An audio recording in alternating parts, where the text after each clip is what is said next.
Chapter 41, Audrey and her Susie. After pouring away the coffee and returning to the armory to take the thick stack of historical materials and explanatory transcripts from old Neil, Klein followed the wall of lights up the staircase to the Blackthorn Security Company.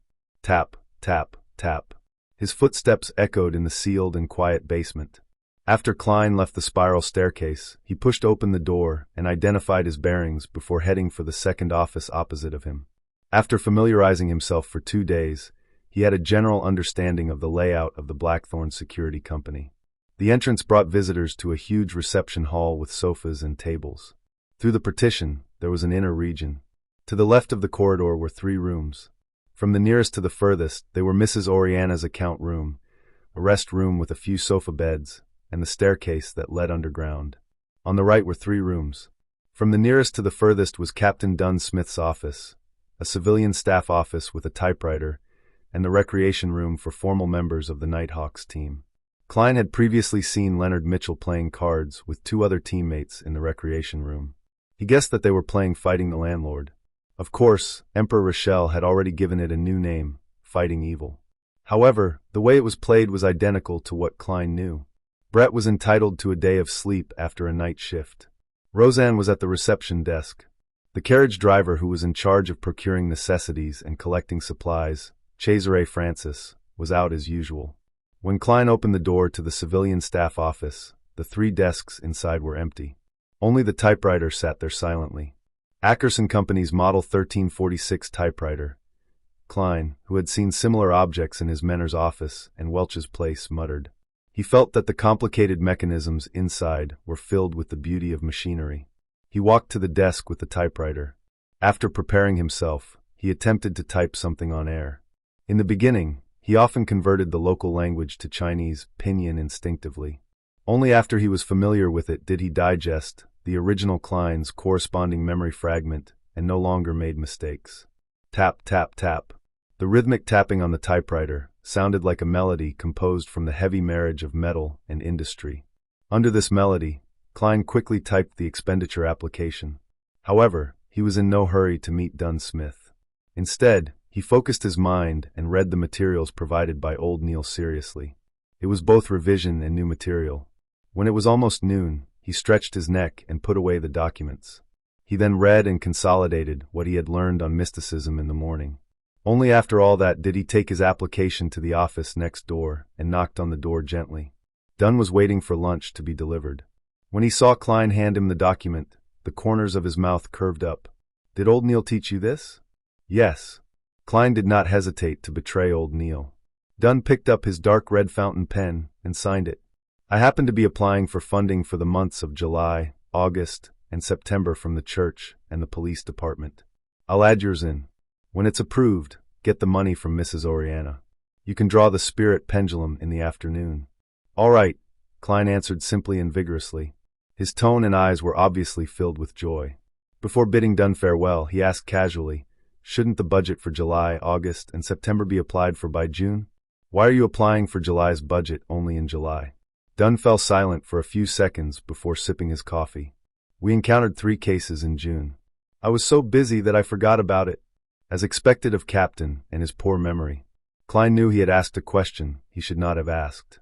He gave a chuckle before leaving immediately. With that, he began a simple but regular lifestyle. He would spend half an hour in the early morning cogitating. He would have 2 hours of mysticism lessons in the morning and an hour and a half of studying the historical documents. After lunch, he would take a short nap in the break room to regain his energy. Following that, he would draw bullets and head to the shooting club. After finishing his practice, he would stroll over to Welch's place, which was not too far. He would then change routes and return to Iron Cross Street. That way, he could save on the carriage fees. If he had time, he would practice his spirit vision and spirit dowsing. On the way, he would buy groceries.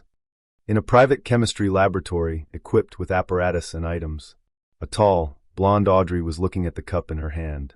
There were countless bubbles, and it made the atmosphere serene. Finally, the liquid in the cup precipitated into a sticky silver substance. "Ha, I'm indeed talented in mysticism. I succeeded in 1 try. I was worried of failure and prepared 2 sets of materials," the girl muttered to herself in delight. She put away the items she took from her family's vault or exchanged them with others. She took a deep breath and prepared to close her eyes to drink down the spectator potion. At that moment, barking sounded from outside the laboratory. Audrey frowned instantly. She hid the cup of silver liquid in a dark corner, turned around, and headed to the door. "Susie, who's here?" Audrey turned the doorknob and asked the golden retriever sitting in front of the door. Susie wagged her tail in an obsequious manner. Her personal maidservant, Annie, had appeared in the corridor nearby. Audrey walked out of the laboratory and closed the door. She looked at Annie and said, "Didn't I tell you? Do not disturb me when I'm running chemistry experiments." A vexed Annie answered, "But there's an invitation from the Duchess Della." "Duke Negan's wife?" Audrey took a few steps forward and asked Annie. "Yes.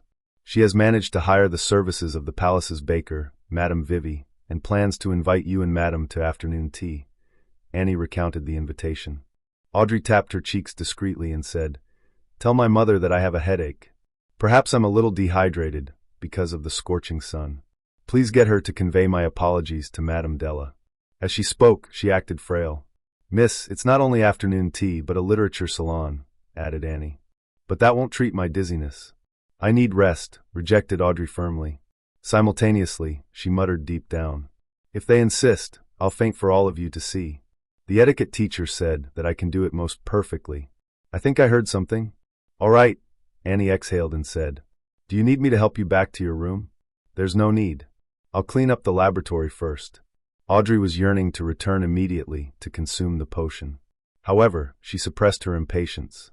She only returned to the laboratory's entrance when she saw Annie leave. Suddenly, she discovered that the golden retriever, Susie, who was waiting outside, was gone. Furthermore, the door to the laboratory was half opened. "I forgot that Susie can open doors with handles. What was that sound? Not good." Audrey heard crisp sounds coming from within. Suddenly, she came to a realization as she charged into the laboratory. All she could see was the cups shattered on the floor. Susie was licking the final drop of silver liquid. Audrey stood rooted at the entrance like a statue. Susie immediately sat down and looked at her owner innocently as she wagged her tail. In the seas beyond the Pritz harbor, there was an island perennially enveloped in storms. An ancient sailboat was docked at its harbor. A blond man dressed in a robe with lightning patterns was looking at Alger Wilson opposite to him. He asked, perplexed, "Alger, you could have returned to the kingdom and become a captain of a mandated Punisher team or a reputable bishop. Why did you choose to voyage out into sea and become the captain of the Blue Avenger?" Alger wore a stoic expression on his rough face. He replied solemnly, "The sea belongs to the storm. This is the Lord's kingdom. I'm willing to abide by the Lord's will and monitor this area of his kingdom." "All right." The blonde-haired man clenched his fist and struck his chest. "May the storm be with you. May the storm be with you." Alger replied with the same standard salute. He stood on the deck with a few sailors and watched his companions leave the boat, walking into the distance. "Signs, you do not understand because you do not know enough," Alger muttered silently. Meanwhile, Audrey finished her second concoction in a panic-stricken state. Seeing that the silver potion looked nothing different from before, she was nearly moved to tears. Gulp! She quickly drank down the spectator potion. Friday. A storm befell Tingen. The heavy rain pounded on the windows of every household. Inside the Blackthorn Security Company, Klein, Roseanne, and Brett sat on the sofa in the reception hall and enjoyed lunch. As there was only a kettle for boiling water, there was no way to heat up leftovers. Klein could not eat rye bread every day, or take the carriage home every day. If he did that, he would have to walk from Iron Cross Street to Welch's place in the afternoon, and consider taking a carriage back. It was a waste of money. Therefore, he began joining Roseanne and his colleagues in eating the so-called office rations. The nearby Old Will's restaurant would punctually send a waiter at 10:30 every day. He would ask for their orders, and after determining the quantity, he would send it over at 12:30. The food was contained in what resembled meal boxes. At 3, he would return to take their orders for dinner and take back the utensils. The rations included meat, vegetables, and bread. Although the quantity was lacking, it was barely sufficient to fill a person. The cost of a meal ranged from 7 to 10 pence, depending on the different premium levels. Klein would always thicken his skin and order the meal costing 7 pence. Typically, there was half a pound of wheat bread, a tiny piece of meat cooked in different ways, a ladle of thick soup with vegetables, and tiny bits of butter or margarine. "We actually only have one nighthawk here today," Roseanne said as she delivered a spoonful of thick soup into her mouth. "I heard that a case with cultist elements is going on in Golden Industry. Therefore, the police department has requested for 2 nighthawks," Brett said as he put down his bread. Klein used the remaining wheat bread and dabbed it into the last bits of meat juice before stuffing it into his mouth. He did not say a word. Under his left sleeve, there was a silver chain with a topaz hanging. At that moment, knocks sounded outside the half-closed main door. "Please come in." Roseanne was taken aback as she put down her spoon. She quickly used a handkerchief to wipe her mouth and stood up. The door was pushed open as a man in a half-top hat came in. The left shoulder of his black formal suit was drenched. The sides of his hair had grayed. He put away his umbrella and said to Klein and company, "Is this the former small mercenary squad?" "You can say that," answered Roseanne like clockwork. The lanky man coughed and said, "I have a mission request."